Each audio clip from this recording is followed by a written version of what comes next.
Ayun kumusta kayong lahat mga kabantay? Sana'y okay kayo dahil ako'y okay na okay. Day off natin ngayon.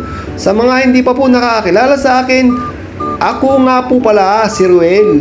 Ruel! Luto na yung paborito mong chicharong bulaklak, Ruel! Bakit ba naman lagi mo ako nilulutuan ng chicharong bulaklak? Sana all! Isa nga po pala akong OFW dito sa UAE at ang aking trabaho ay isang tagabantay, ngunit hindi sumasalakay. At sa ating nga pong paglalakad ay may napansin tayong kakaibang puno at ito ay pamilyar sa atin. Nang ating nang tignan at tikman ng konting talbos nito, aba, kumpirmado nga ito ay sampalok. At napakagaling nga po nila at dito sila nagtanim sa gitna ng syudad. Saan ko po makakita ng ganitong sampalok dito at dito pa nila tinanim sa mismong city.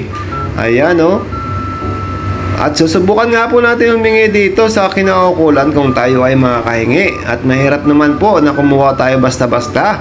Baka tayo ay masita at tayo mabulilyaso pa. Ayun, sa haba-haba nga nating nilalakad ay wala naman tayo na pagtanungan na pwedeng mapag-alaman o pwedeng kumuha dito. Mahirap na kumuha basta-basta, baka tayo mapagalitan pa. Ito nga po pala ay ginawa lang nilang parang halaman dito at tinitriman po nila para hindi tumaas o lumaki.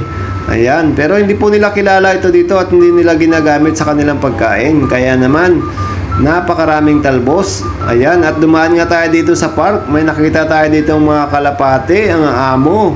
Medyo pinanood natin muna sila. Ayan At nagliligawan pa itong dalawa. Aba naman, lumapit ka na. Ginigirian mo pa itong si Ateng. Ayan Ganyan nga po pala magligawan itong mga kalapate. Simple-simple, ayan, humiwalay na silang dalawa doon sa napakaraming umpukan na nagkakainan ng pagkain. Ayan pansinin mo na kasi, itong si Manong, Ating, ayan nilapitan ka na, ano ba naman yan, pakipot ka pa, ayan, sige, ayan, sige, kikigan mo, ayan sige, napakaamo nga po pala ng mga kalapati dito. Ayan, pag sa atin pa dyan sa Pilipinas ay malabang sa malabang, inulam na. Ayan. Ito po ay naalagaan nila dito. At bumili nga po pala ako ng buko dito dahil ang tagiliran ko yung sumasakit na ay delikado. Baka tayo ay may kidney stone. Ito nga po pala ang gamot dito. At update ko nga po pala kayo dito sa tanim kong talbos ng kamote.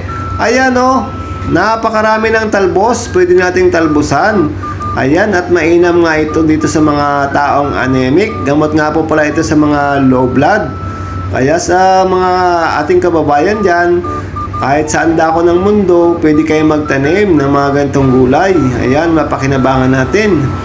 At ayun, tayo nga po ay maglilibot-libot dahil day off natin. Ayan, makapagpahinga naman tayo sa ating trabaho. Marami pong salamat sa walang sawang panonood sa aking mga bidyong walang kakwenta-kwenta. Ayan, marami pong salamat sa pagsama lagi. At marami pong salamat and God bless.